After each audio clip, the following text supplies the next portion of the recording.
सबको जय मसीह की। प्रियो, क्या यह संभव है कि मनुष्य परमेश्वर से कहे कि तू मन फिरा? आप ये नहीं कर सकते और परमेश्वर मन फिरा ले? क्या ऐसा हो सकता है कि परमेश्वर कहे कि अब मेरा कोप इन लोगों पर भड़का है क्योंकि इन्होंने पाप किया, अधर्म इनमें आ गया, ये मार्गों से फिर गए, और एक व्यक्ति परमेश्वर और मनुष्य के बीच में खड़े होकर कहे नहीं, आप ऐसा नहीं कर सकते? मेरे प्रियो, हां, संभव है। मध्यस्थता की जो सामर्थ्य है, बिचवई के अंदर परमेश्वर ने उस दायरे में जो अधिकार और जो सामर्थ्य मनुष्य को प्रदान किया है, उसने अपनों को प्रदान किया है, उसकी सीमा तय करना बड़ा भारी है, एक तरह से असीमित है। मेरे प्रियो, निर्गमन की लिखी पुस्तक 32वें अध्याय के 7 से लेकर जब हम नीचे पढ़ते हैं 13-14 तक, उसमें हम एक वाकया देखते हैं। खासकर 10वें पद में परमेश्वर कहता है मूसा से,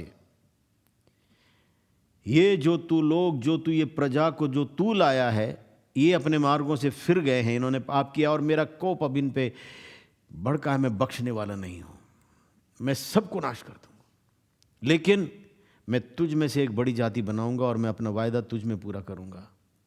वो कहता है, मूसा सामने से हट, जब तक तू मेरे सामने बना हुआ है मैं उनके ऊपर अपना न्याय नहीं ला सकता। आप समझ रहे हैं? परमेश्वर जो सर्वशक्तिमान है, जो सृष्टि करता है, सब कुछ का रचने वाला है, वो सॉवरेन है, वो सब कुछ के ऊपर अधिकार रखता है। वो एक मनुष्य से कहे, हे मूसा तू सामने से हट, जो मैं अपना न्याय, जो मेरा कोप भड़का है, मैं अपने लोगों पर मैं दंड नहीं ला पा रहा हूं, वो केवल तेरे कारण, तू बीच में अड़ा हुआ है, मैं तेरे कारण वो नहीं कर पा रहा हूं। जिसके योग्य ये लोग हैं, ये अपने मार्गों से फिर गए, ये उसी के योग्य है, उस दंड के योग्य है। मेरे प्रियो, क्या आप समझते हैं? आप समझ सकते हैं एक मध्यस्थ बिचवई करने वाले की सामर्थ और अधिकार? क्यों एक बिचवई, एक मध्यस्थता की आवश्यकता एक परिवार में, एक समाज में, एक देश में, क्यों उसकी आवश्यकता है? खासकर जब कोई बुरा प्रभाव आने का हो और परमेश्वर उसे आत्मा में प्रकट करता, और जब उसे पता होता, वो कहता, हे प्रभु तू दया कर, तू करुणा कर, अपने इस दास दासी की ओर देख। इस परिवार में मानते ऐसा है, लेकिन अपने इस दासी, अपने इस बांदी की ओर देख, अपने इस दास की, अपने इस पुत्र पुत्री की ओर देख, और अपने कोप से मुंह फेर ले। परमेश्वर कहता है, ठीक है, मैं तेरी सुनता हूं, और वो फिरता है। और उस 32वें अध्याय निर्गमन में लिखा है, और परमेश्वर ने मन फिरा लिया। मेरे प्रियो, मत्ती 18:18 में लिखा है, जो कुछ तुम पृथ्वी में बांधो वो स्वर्ग में भी बंध जाएगा। लेकिन हां, विकसित वचन में वो ब्रैकेट में लिखा हुआ है, जो कुछ तुम अनुचित और गलत जिसको ठहराते हो, लेकिन वो ब्रैकेट में लिखा है परमेश्वर की इच्छा के अनुसार, उसकी मंशा के अनुसार, जो कुछ हम मांगते हैं, जो कुछ हम प्रार्थना करते हैं, उसके इच्छा के अनुसार।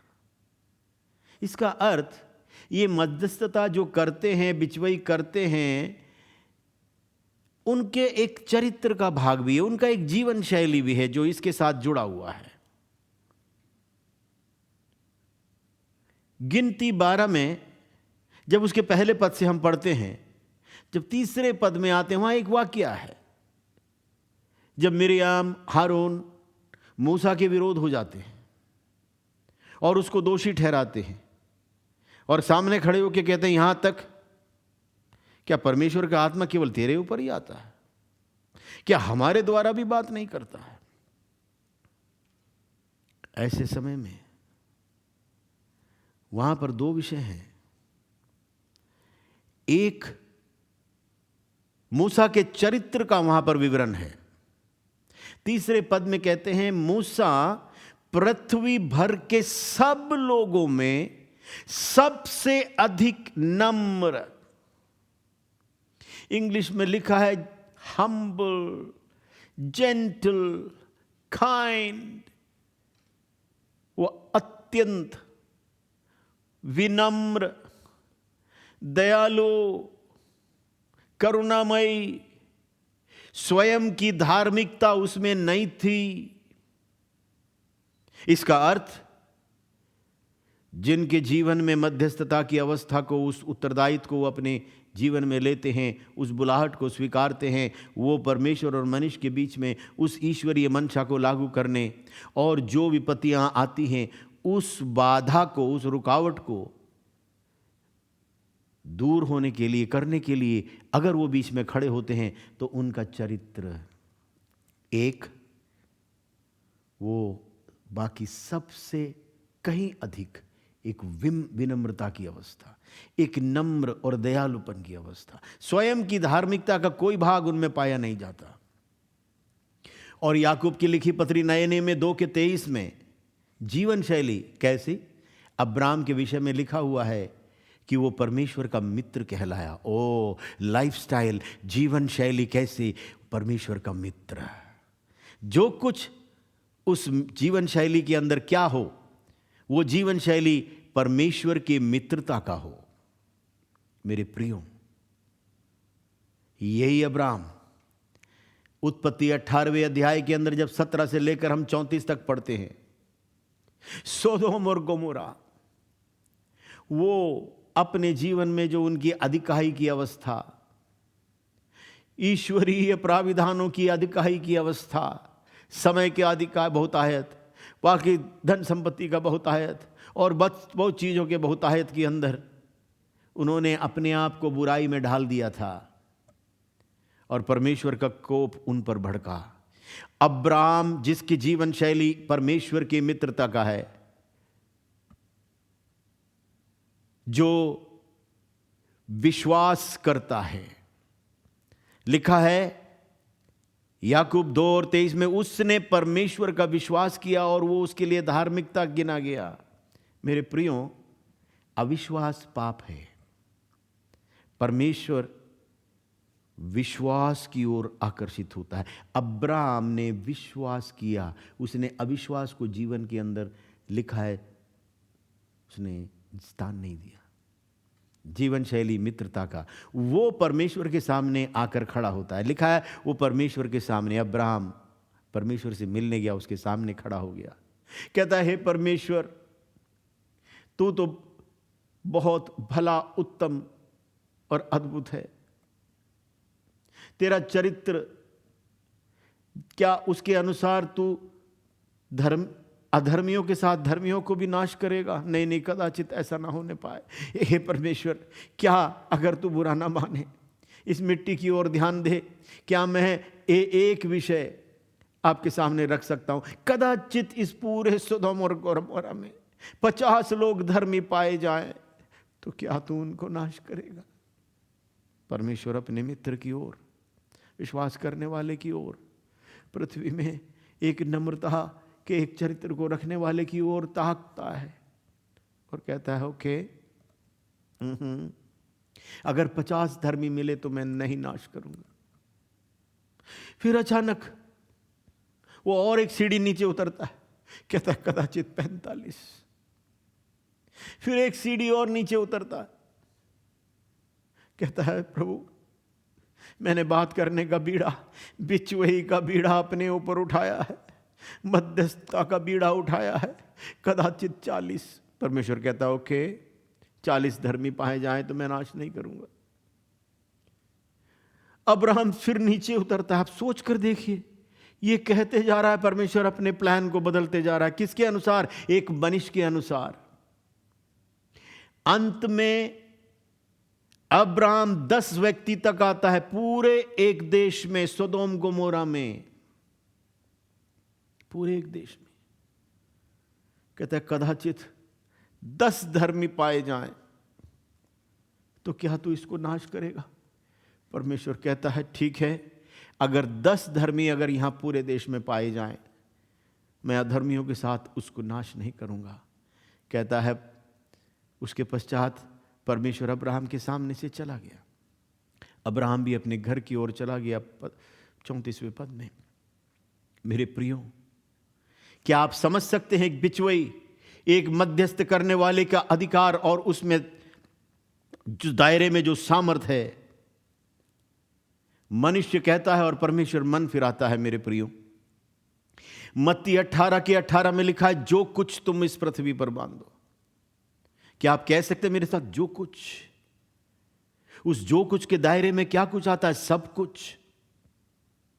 जो कुछ तुम पृथ्वी में बांधो वो स्वर्ग में बन जाएगा। जो तुम अनुचित ठहराते हो वो स्वर्ग में अनुचित घोषित होगा। जो तुम उचित ठहराते हो वो स्वर्ग में उचित और वो पृथ्वी में रिलीज हो जाएगा, खुल जाएगा। मेरे प्रियो, ये अधिकार, ये सामर्थ एक तरह से देखा जाए असीमित है।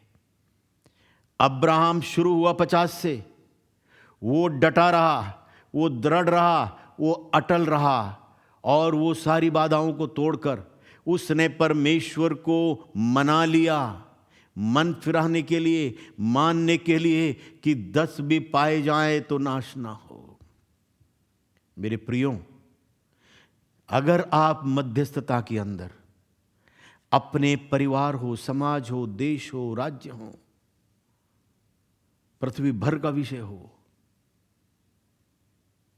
अगर आपके स्वभाव में, आपके जीवन शैली में इन विषय अगर आप स्वभाव से लिए चलते हैं और उस निकटतम संबंध आप परमेश्वर के साथ आपका है, आपकी मंशा उसकी मंशा के उसी एक ही पंक्ति में, एक ही डोर में, अगर आपकी जीवन शैली ये है और आप उसके संतान हैं और आप उस चाल में चलते हैं, मेरे प्रियो, आपके लिए कुछ भी असंभव नहीं है।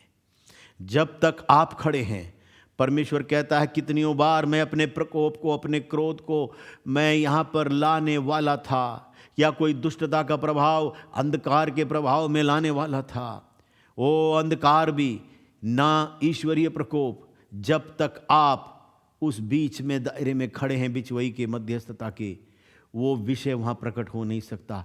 आप अपने परिवार के, आप अपने समाज के, आप अपने देश के उद्धारकर्ता के रूप में, वो भी एक नींव के पत्थर के समान, जहाँ आपको शायद कोई ना देखे, आपका प्रतिफल स्वर्ग में है। मेरे प्रियो, लेकिन याद रहे, जहाँ आपकी वो दृढ़ता और अटल अवस्था, कितनी बड़ी बाधा, कितना बड़ा प्रतिरोध, कितनी बड़ी रुकावटें हैं, उन सब बाधाओं को तोड़कर ईश्वरीय करुणा, ईश्वरीय दया, उसकी करुणा जो सदा की है, आप बराबर उन स्थानों में बहते देखेंगे और आपके कारण वो विनाश, वो सब कुछ बातें जो घटने थे वो घटने से बच जाएंगे और आप उस प्रतिफल के भागीदार होंगे आपके कारण। मेरे प्रियो, आप कहीं भी, संसार के किसी कोने में भी आप बिचवई कर सकते हैं। क्यों? जहां कहीं आप हैं, आपका प्रभु आपके साथ है। मेरे प्रियो, अपने अधिकार को समझते हुए, उसकी करुणा और दया को समझते हुए, उसकी मंशा को जानते हुए उठ खड़े हो जाइए और उन लोगों के प्राणों के लिए बिना हिम्मत हारे, दृढ़ता के साथ, विश्वास के साथ, उस घनिष्ठता के संबंध में आप आगे बढ़िए। आप असीमित, आशीषित, अनुग्रहित आप जीवन में होंगे और वो उपलब्धियां जो आपके जीवन में आपके कारण प्रकट होंगे, उसकी कोई सीमा नहीं होगी। परमेश्वर आपको आशीष दे।